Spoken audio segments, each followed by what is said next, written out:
ci ay déclaration ci ay position bi mu jël waaye it ci participation active am sur le terrain wax naa ko keroog nee naa le premier jour le 8 février Thierno bokk na ci njëkk a ñëw sama kër yendu fa ak ñun nag toog na ba bëgg a dem mënul dem pendant presque 3 heures de temps mënuloon génn parce que boobu jamono quadrillé nañu koñ bi yëpp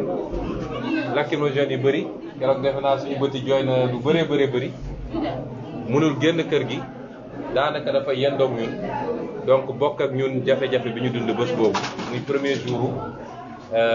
manifestation yi yemalu ko foofu mu wéyale ko te def naa yéen ñëpp gis ngeen amul luñ fi def tey ci terrain bi wala ci communication te Thierno dugalu ci loxoom ba ni ñuy taxawalee le mouvement M2D mu ci membre moom ak mouvement am bi Agir bokk defe naa wala su nekkul ki njëkk a signé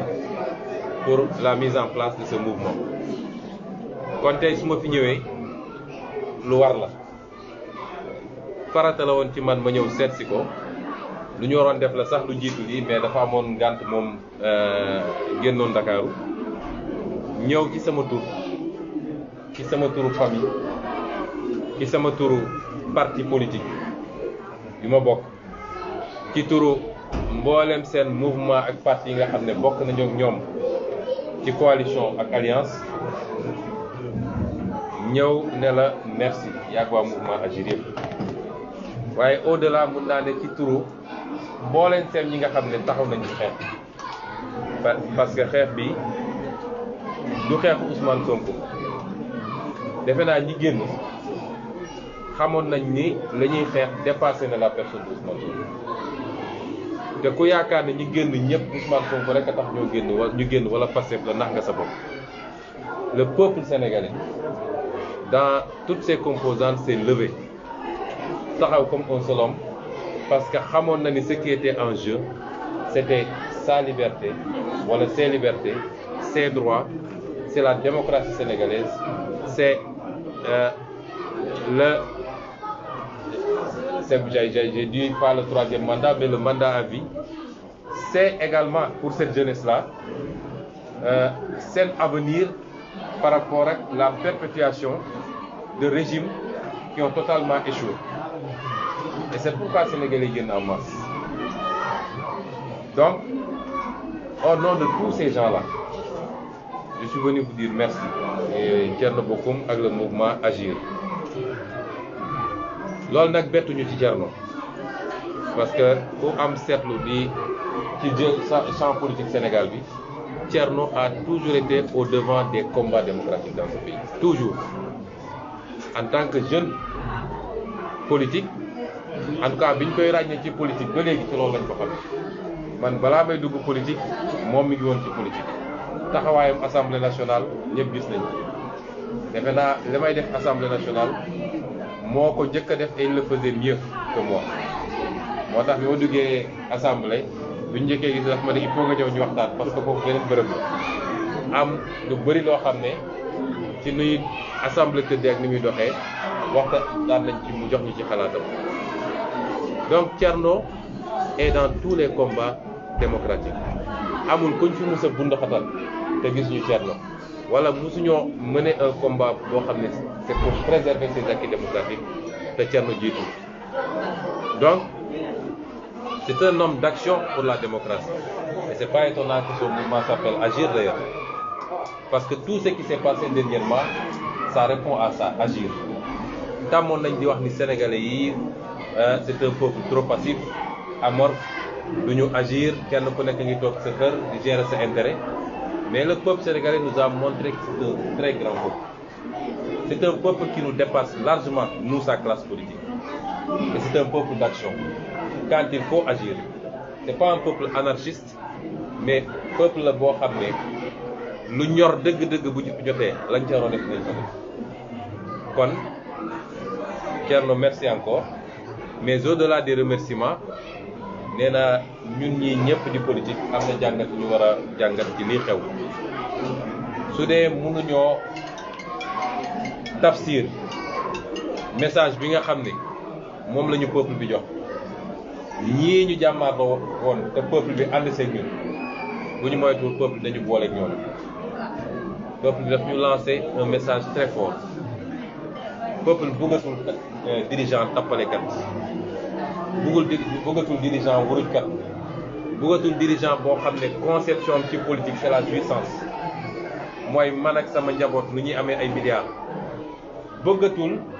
dirigeant boo xam ne lii ñu la dénk ci sañ-sañ ak mën-mën nga xam ne moomoo ko muy ci wàllu kopparu réew mi muy administration bi ñu teg sa loxo muy justice bi muy police ak gendarmerie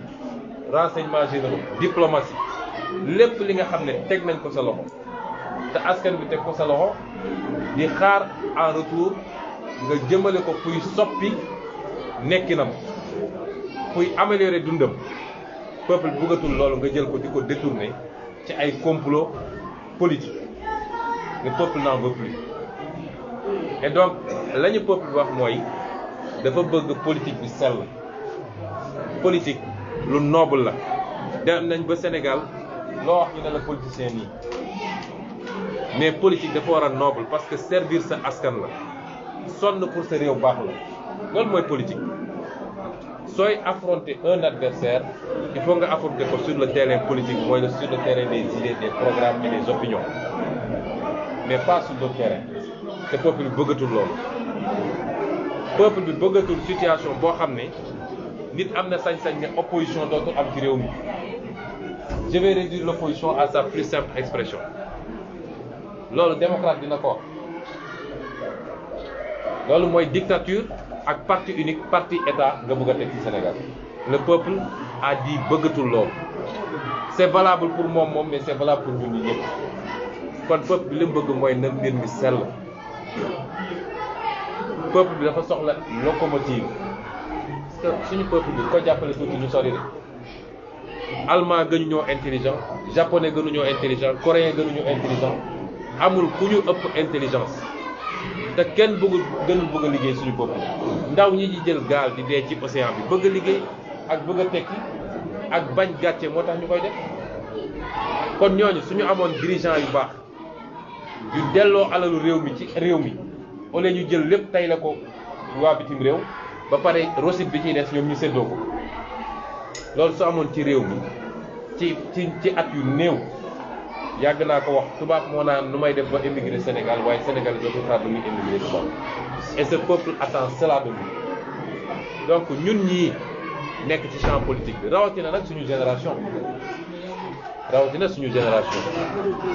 parce que ñun ñoo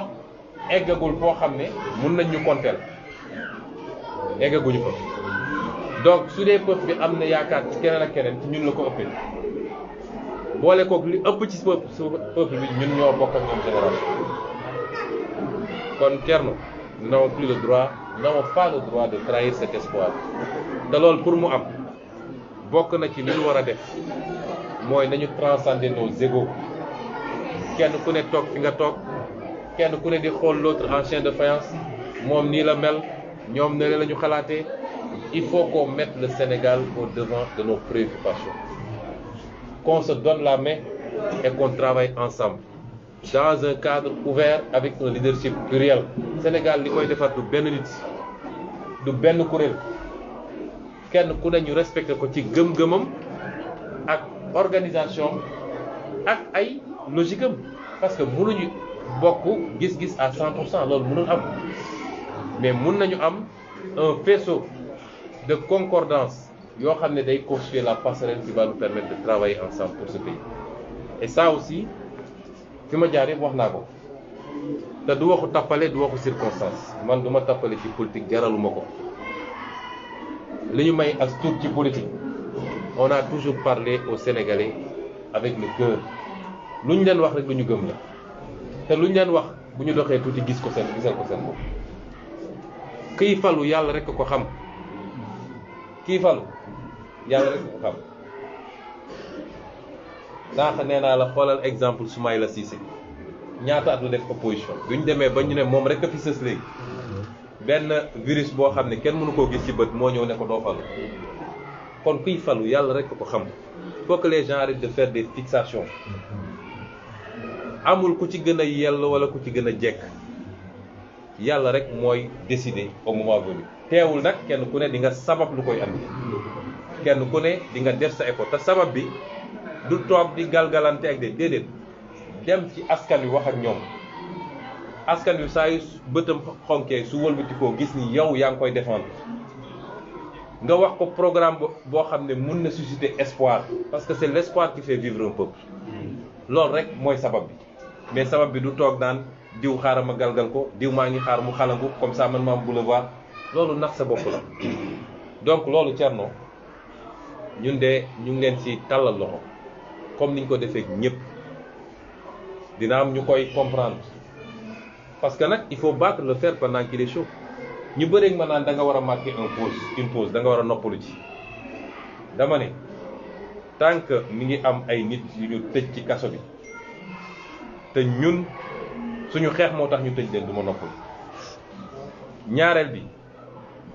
fi mu toll nii du jamono noppalu parce que dañoo jàmmarloog ay adversaires yoo xam ne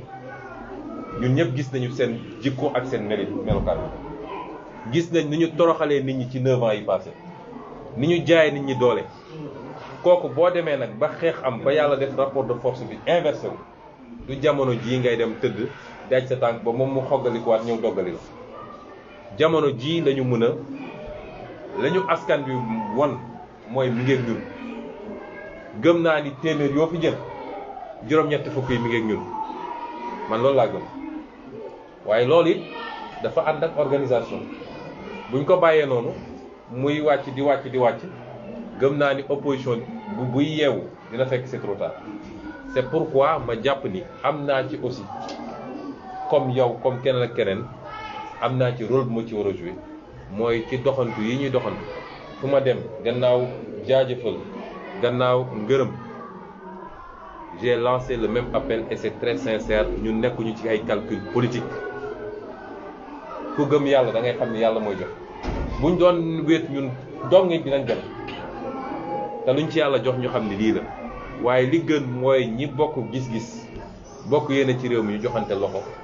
parce que ñi ñu jàmmaar loolu ak mu ñu munti mel mun nañu dóorante mun nañu saagante mun nañu tëjante kaso waaye bu desee lu dul seen intérêt séddoo ñu àndaat mel nañu meloon lu ma wax terme yi nag kon tey ñun dañoo war a góorgóorlu ci bàyyi les petits problèmes subjectifs ku nekk di xoolee moroom neneen dañu joxante loxo ngir le Sénégal ngir le peuple sénégalais qui le mérite ngir cette jeunesse qui le mérite ngir ces femmes qui souffrent dans le monde rural qui souffrent ici en tant que mareyeuses qui se réveillent à 4 heures du matin daj du nekk pendant ce temps ay nit di seddoo ay milliards kon loolu mooy tànk yi ñu ñëwoon yi ñu andi woon fii di ñaan yàlla en tout cas gis-gis yi dëppoo ba ñu mën a ci fan yu néew accélérer li ñuy def ba dajale nit ñi autour de l'essentiel créer le bloc qu'il faut pour yeggali liggéey bi